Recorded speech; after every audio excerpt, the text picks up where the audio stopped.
भजन के लिए महाराज कहते हैं, पढ़नते सुननते सिकनते परम धाम पावनते सही ने कर्मा निराधार निर्भय सदा महासुकन। वो देश कैसा है? तो वो देश है नेकर्मी। ये देश कैसा है? ये देश है कर्मी। जो कुछ भी आप करोगे वो आप पर लगेगा। करणी जीवा हाथ दी फल करणी के माए, इन कारण सुख राम कहे, सुख दुख भुगते आए, सुख दुख भुगते आए। हम सुखी क्यों हैं? हमारे कारण। हम दुखी क्यों हैं? हमारे कारण। क्या कारण? कर्म का कारण। करसी सोई भुगतसी प्राणी पुनर पाप। जो जैसा कर्म करेगा वैसा उसे भोगेगा।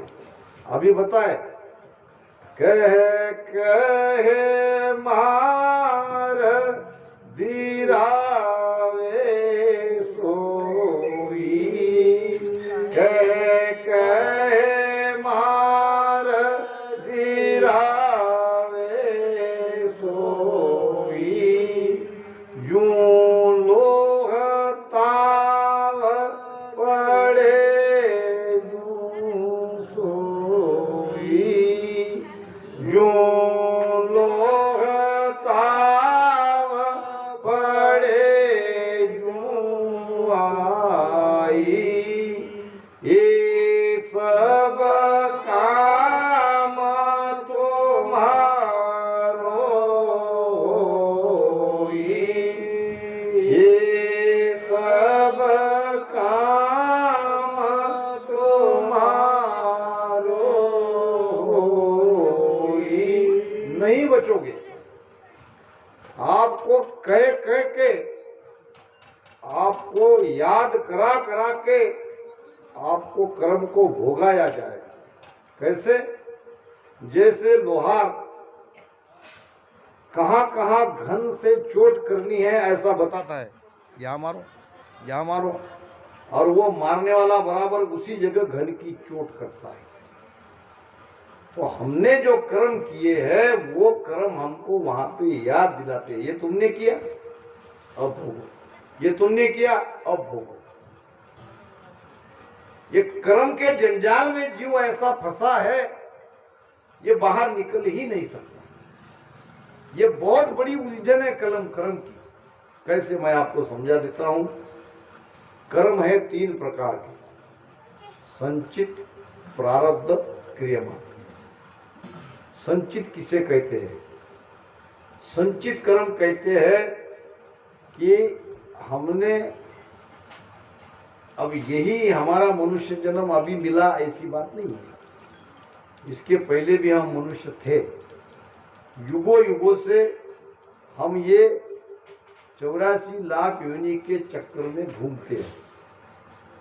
हमारा मोक्ष नहीं हुआ, इसका प्रमाण क्या है? अभी हम 84 में है। ये मनुष्य योनि हमने पाई है, मगर है तो 84 की। इसका प्रमाण क्या है? ये सिद्ध हो गया कि हमारे अभी ये 84 मिटी नहीं है। हम मिटने की पूरी संभावना है, चांस है, क्योंकि अभी हमको भक्ति मिली है, अभी कर्म काटने का उपाय हमको मिला है। तो अभी आगे हम 84 में नहीं जाएंगे, मगर अभी तक हम 84 में थे।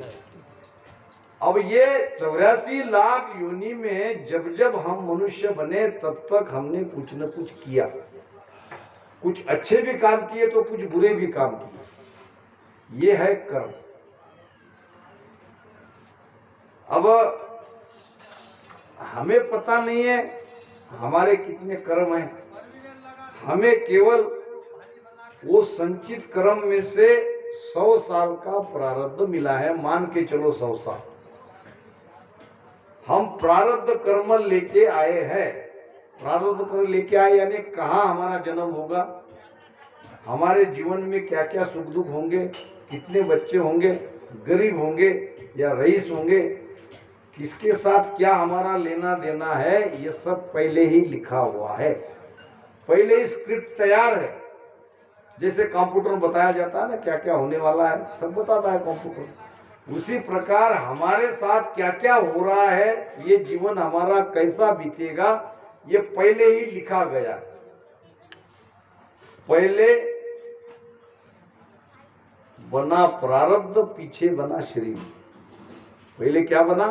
प्रारब्ध, और पीछे दिया उसको शरीर। तो ये प्रारब्ध कर्म हम भुगत रहे हैं। अब भुगतते भुगतते क्या हो रहा है हमारे साथ? हम क्रियमान कर्म करे जा रहे हैं।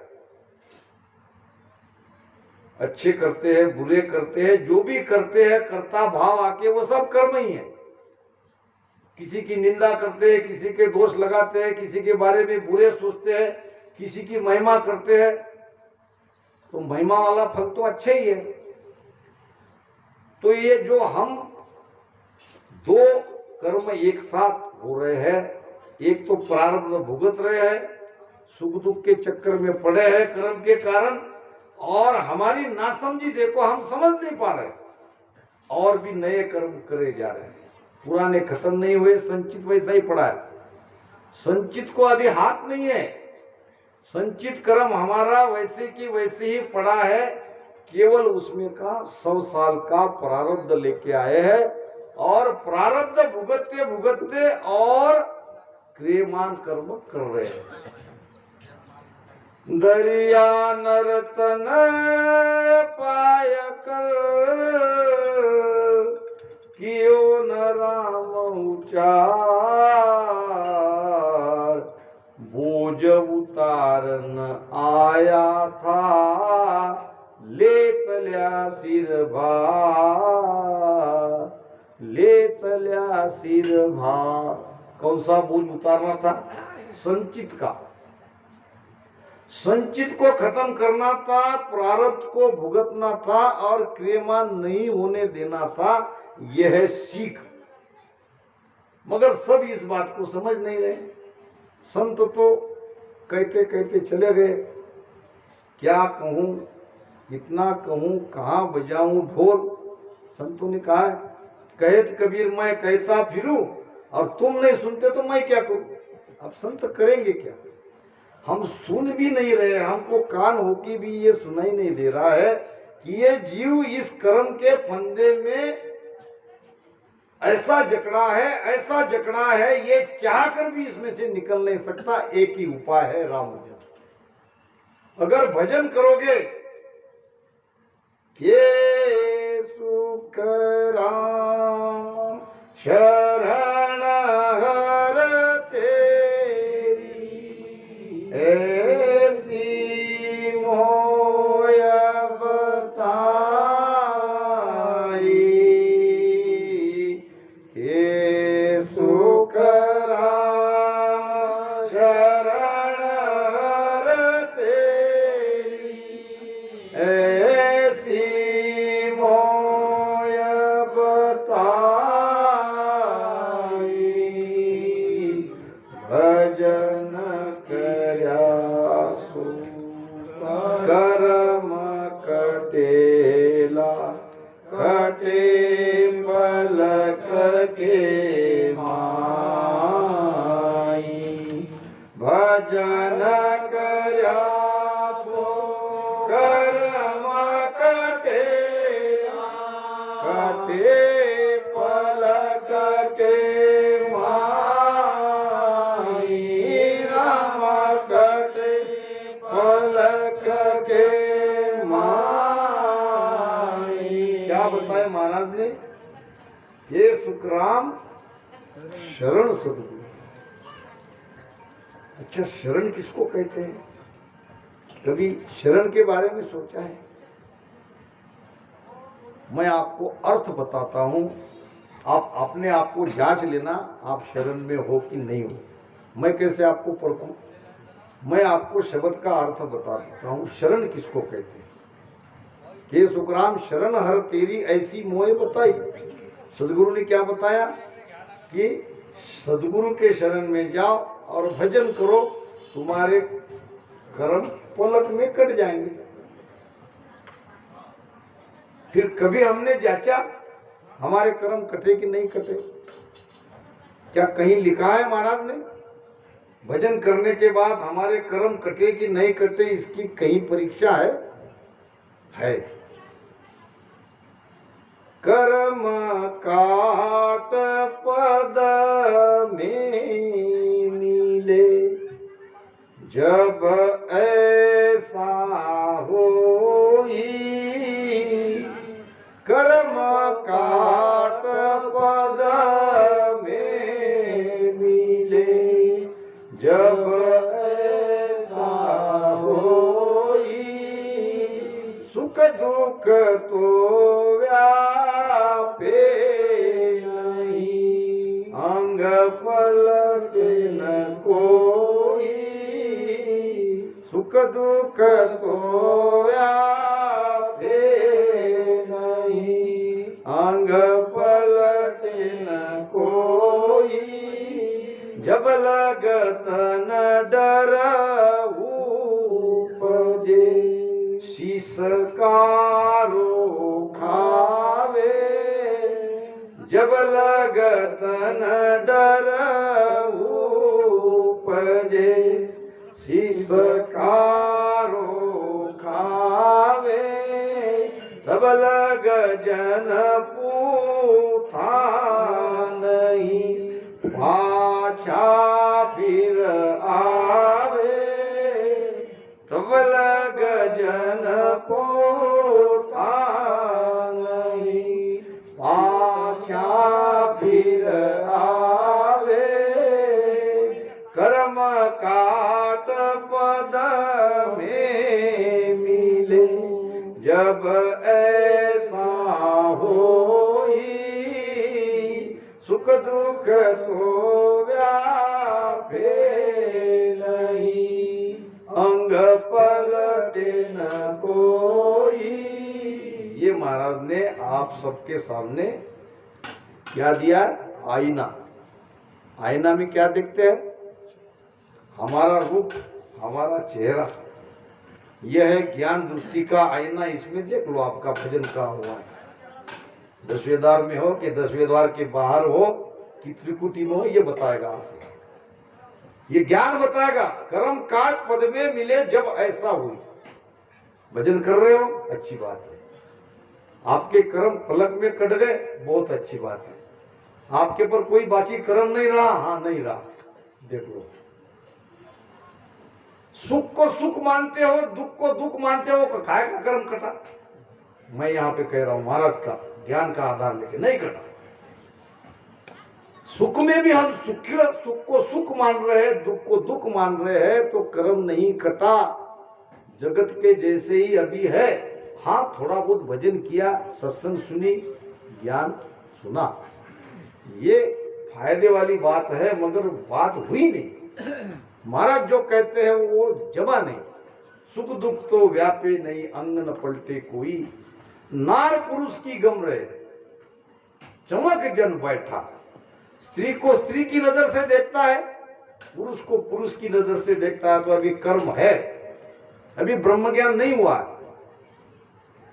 महाराज ने कहा है, ब्रह्म ज्ञान में भरम न सासो, मैं ते कदे न आवे, के सुख राम ने कमन फिरिया, ब्रह्म ज्ञान नहीं पावे।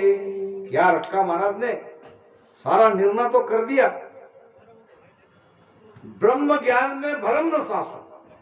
जो ब्रह्म ज्ञानी है, जिसने भीतर को ब्रह्म को पाया है, जिसकी सुरती अखंड वहां लगी है, उसके अंदर न भरम रहेगा न संशय रहेगा। तुम कहेंगे हमारे अंदर भी भरम नहीं है, हमारे अंदर भी कोई संशय नहीं है, हम मोक्ष में ही जाएंगे, अब बाकी भक्ति नहीं करते। भरम कई प्रकार के, भरम एक ही थोड़ी हाँ नहीं करते आप, बाकी भक्ति नहीं करते, माया की भक्ति नहीं करते, मूर्ति पूजा नहीं करते, आपका भरम मिट गया, एक भ्रम मिटा, और तो भ्रम कई प्रकार के हैं। संशय, संशय भी मिट गया, एक बात नहीं मिटी, तेरा मेरा भाव नहीं मिटा, ये बड़ी दुखदाई है। भ्रम ज्ञान, ब्रह्म ज्ञान में भ्रम न सांसो मैं ते कदी ना आवे। आज देखते हैं इनको काय को बुलाए, अब वहां गया, उधर नाम नहीं लूंगा मैं, फोन बंद, जिसको बोल के यहाँ पे गया वो कहने लगा उसको काय को बुलाए, वो कहे उसको काय को। अरे क्या हुआ, अरे बोलने के लिए मत बुलाओ, सुनने के लिए तो बुलाओ। हम वक्ता है तो हम सत्संग भी तो है। मैं यहाँ, ये पंडित राव बैठे हैं, ऐसे बैठता था मैं मोहनदास महाराज के सामने, बिल्कुल वो जगह नहीं छोड़ता था, एक नजर उसके सामने देखता था। मैं बहुत अच्छा सत्संगी हूँ, मैंने हरजत भी गाया, भजन भी किया और ज्ञान भी बड़े ध्यान से सुना। सुनने के लिए भी नहीं बुलाते, नहीं उसको मत बुला। अभी कल भामोरा में संगत है, मैंने पहले कहा भाई सबको पूछा कि नहीं, तुम मुझे ही बुला रहे हो, बाकी लोग नहीं आएंगे, इसके बदले मुझे ही मत बुलाओ। अरे नहीं भाई बाकी आए मत आए, बोले तुम होना। ये मैत्य कब जाएगा, काय का ब्रह्म ज्ञान। कहे सुखराम नेक मन फिरिया, इतना सा भी मन आपका इधर उधर हो रहा है, विचलित हो रहा है, ये ब्रह्म ज्ञान नहीं है। नार पुरुष की गम रहे चमक जन बैठा,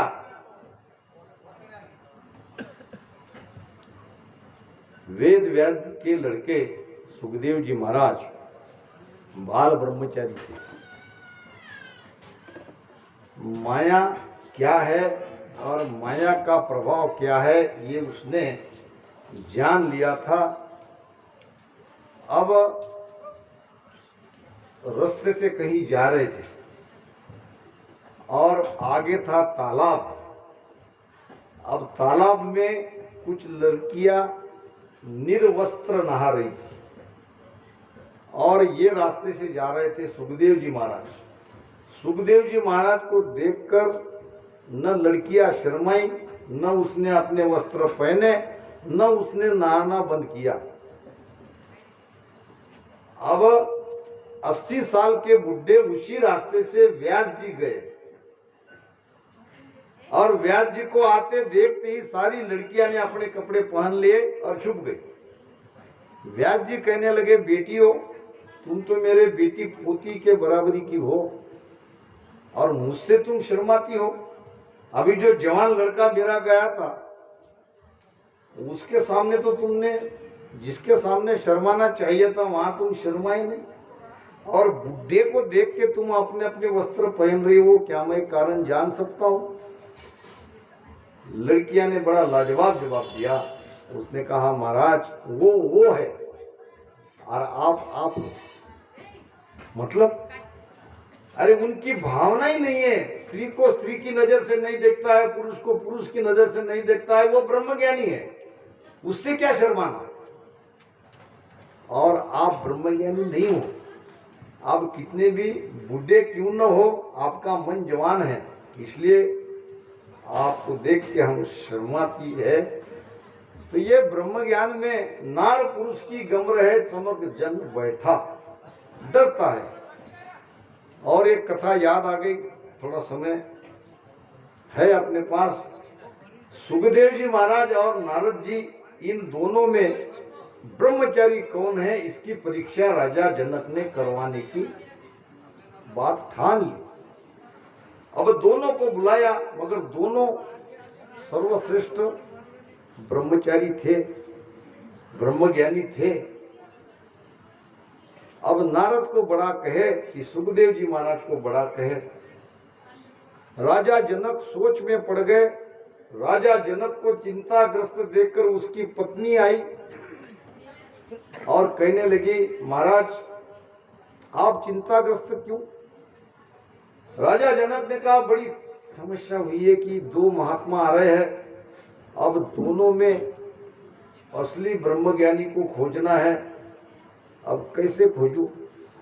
चिंता मत करो, मैं आपको असली कौन है, नकली कौन है, कौन पहुंचा हुआ है, कौन पहुंचा हुआ नहीं है, ये बात मैं आपको सिद्ध करके बता दूंगी। मैं जैसा कहती हूँ वैसा आप करो और मैं कुछ भी करूं मेरे तरफ ध्यान मत दो। अगर ध्यान दोगे तो ये काम मैं कर नहीं पाऊंगी। जनक से वचन ले लिया। पत्नी ने अच्छे अच्छे वस्त्र पहने। राजा जनक की रानी थी, गहने, अब सुंदर तो थी, अच्छे वस्त्र और पहले से ही सुंदरता और फिर उसमें गहने, सारे गहने अच्छे वस्त्र पहन के दोनों को एक जगह बिठा दिया और दोनों के बीच में जाके बैठ गए। अब दोनों के बीच में एकाएक सुंदर स्त्री अगर पास में बैठ गई, अब उसका असर क्या होता है ये राजा जनक को देखने के लिए उसने कहा। तो उसने देखा। अब देखा क्या, वहां निर्णय हो गया। नारद जी ऐसे ऐसे कर रहे थे, वो जैसे जैसे इधर आती है ऐसे ऐसे इधर बाजू बाजू बाजू। रानी है, राजा जनक की रानी है, उसको स्पर्श हो गया तो लेने के देने पड़ जाएंगे। और उसको क्या पता कि ये क्यों आके सज धज के हमारे पास बैठी है। तो जैसे जैसे रानी उसके तरफ जाती गए वैसे वैसे नारद जी बाजू बाजू होते गए। अब वही प्रयोग सुखदेव जी पे किया। अब सुखदेव जी पे जाके चिपक के बैठ गई। अंग को अंग भी लगने गला, मगर सुखदेव को कोई फिक्र नहीं। वो तो अपनी मस्ती में ब्रह्मानंद में आनंद में थे। उसको पता नहीं सामने की स्त्री है, सुंदर है, उनका स्पर्श मुझे लग रहा है, इससे उसको कोई लेना देना नहीं था। वो जैसे के वैसे बैठे रहे। और राजा जनक ने कहा असली ब्रह्मज्ञानी सुखदेव जी महाराज है, नारद जी नहीं है। ये पहचान है। ये शास्त्रों में भी बात आई है, महाराज ने भी इस बात का खुलासा किया है। नार पुरुष की गम रहे चमक जन बैठे। बहुत लोग मुझे ये YouTube के माध्यम से फोन आते हैं, महाराज तुम थोड़ा ज्यादा ही बोल देते हो। अरे भाई क्या करूं, ये महाराज का ज्ञान है तो मुझे तो बोलना ही पड़ेगा। अब किसी ने नहीं बोला तो मैं भी चुप रहूं क्या? मुझे भी पकड़ो, मैं कहाँ छूट रहा हूं। आपसे ज्यादा हम ज्यादा पकड़ में आते हैं, क्योंकि हम आपको बोल के बता रहे हैं। अनसमझा दोष नहीं, समझवान सिर खून। आप तो अनसमझ हो, आपको तो जब बताया जाएगा तब ध्यान में आएगा, मगर हम पढ़ते हैं। हमको तो बहुत डर लगता है कि अगर इधर उधर थोड़ा हो गया तो भोगने पड़ेंगे। एक राजा था, एक राजा की एक दासी थी, सेविका, और राजा के घर में था हीरा। और ये दासी उस हीरे को रोज देखती थी।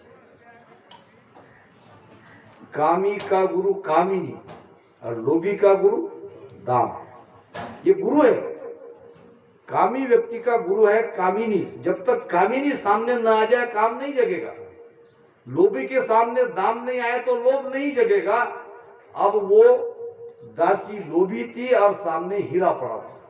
अब क्या, अब तो समय देख के उसको उड़ाना है, उसको चुराना है। समय देख के दासी ने अपने पैर के नीचे हीरे को रखा, उस पे पट्टी बांधी कपड़े की, और चप्पल पहन के जैसे आती थी वैसे निकल गई। अब जो दरवाजे पे पहरे करी थे, अब उन्होंने जाने दिया, क्योंकि ये तो रोज आती है रोज जाती है, समय पे आती है, अपना काम करके चले जाती है। रोज आने वाले की क्या तलाशी ले। और दासी को ये खूब पता था कि मेरी तलाशी नहीं होगी, और बड़े आराम से उसने पैर के नीचे हीरे को बांध के, ऊपर कपड़ा पट्टी बांध के, चप्पल पहन के निकल गई। अब घर में थोड़ी ले जाने वाली है, सीधे गई दुकान में जौहरी के पास। वो छोटा मोटा था, उसने देखा अनमोल हीरा है, इसकी सही कीमत अगर बताऊंगा तो मेरे पास उतना पैसा नहीं है। ये तो एक दासी है, नादान है, इसको अगर हीरे की परीक्षा होती तो ये पैर के नीचे थोड़ी बांध के लाती। उसने लिया, ऐसा ऐसा देखा और फेंक दिया। फेंक दिया तो ये कांच का टुकड़ा लेके आई हूं, मुझे बनाना चाहती हूँ, चल हटो। गरीब दासी जानती तो थी हीरा है, मगर ये कह रहा है कि कांच का टुकड़ा। वापस गई उठा के और बड़े जवाहर के पास गई, जो हीरा का पारखी है, जो बड़ा जोहरी है, उसके पास गई। बड़ा जोहरी भी लालची था, वो भी लोभी था। उसने देखा एक तो इसने चुरा के लाई हो सकती है या इसको कहीं मिला हो सकता है, मगर इसको इसकी कीमत का पता नहीं है। उसने भी वही उपाय किया और हीरे को फेंक दिया। फेंक दिया तो हीरा फूट गया। अब हीरा फूटता नहीं है। हीरा को अगर आप घर से भी ऊपर से चोट करते हो तो अंदर गड़ जाएगा, घुस जाएगा, मगर फूटेगा नहीं। अब ये जौहरी हीरा को मारने के लिए दौड़ा। तुम असली हीरे हो और असली हीरे होकर तुम फूटे हो, क्यों फूटे? हीरे ने कहा तेरे कारण, मेरे कारण फूटे हो।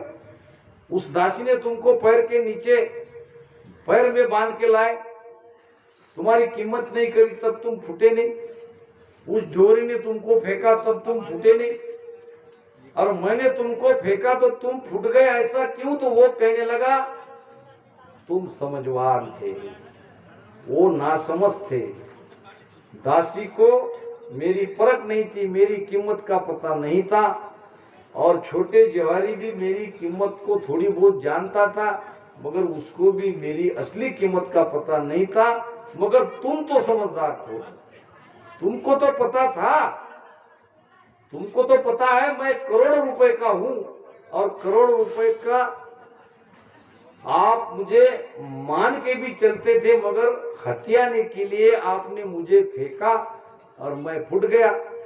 कहने का मतलब अनसमझे को दोष नहीं, समझवान सिर। पढ़ने वाले के ऊपर, दूसरों को जो ज्ञान देते हैं उसके ऊपर ज्यादा जिम्मेदारी है। उसकी करनी कथनी रहनी में अंतर नहीं होना चाहिए। एकदम से नहीं जमता तो धीरे धीरे उसको लाना ही चाहिए, तब ज्ञान उतरता है। हम कहते हैं कि सत्संग तो हो रही है, मगर पकड़ क्यों नहीं हो रही है? ज्ञान पकड़ में क्यों नहीं आ रहा है? बात बन क्यों नहीं रही? उसका कारण है, यही कारण है, कहीं श्रोता, सुबह मैंने बताया था, बैठने को तो यहाँ बैठे हुए हैं और मन भागा है, घर पे मन भागा है, काम पे। कहीं श्रोता के साथ ऐसी बात होती है, कहीं वक्ता से वो ज्ञान नहीं निकलता है, इसलिए ये हो नहीं रहा है। जब दोनों एक धार एक सूत्र में आ जाएंगे तो भजन करो ये कहना नहीं पड़ेगा, अपने आप सब भजन करने लग जाएंगे, चोट नहीं लग रही है। महाराज कहते हैं लाख बात की एक बात है, लाख बात की एक बात है, प्रगट के मुँह बजाई, प्रगट के मुँह बजाई,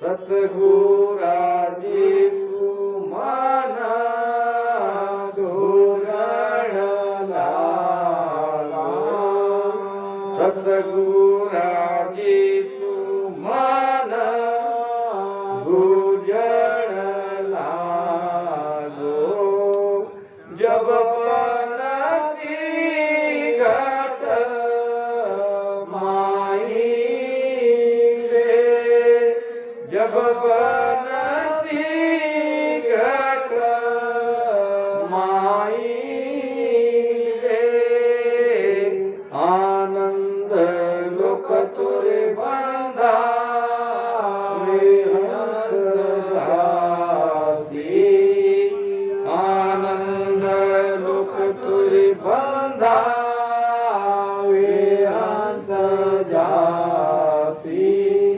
सतगुरा धीराज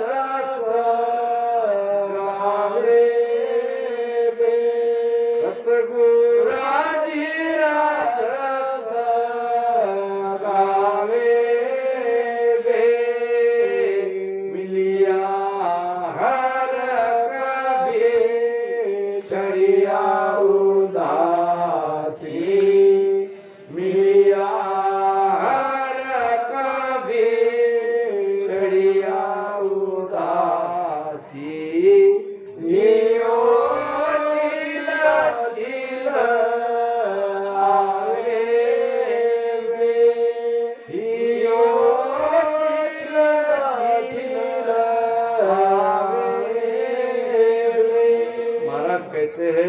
लाख बात जगत की सुनो मेरो एक विचार।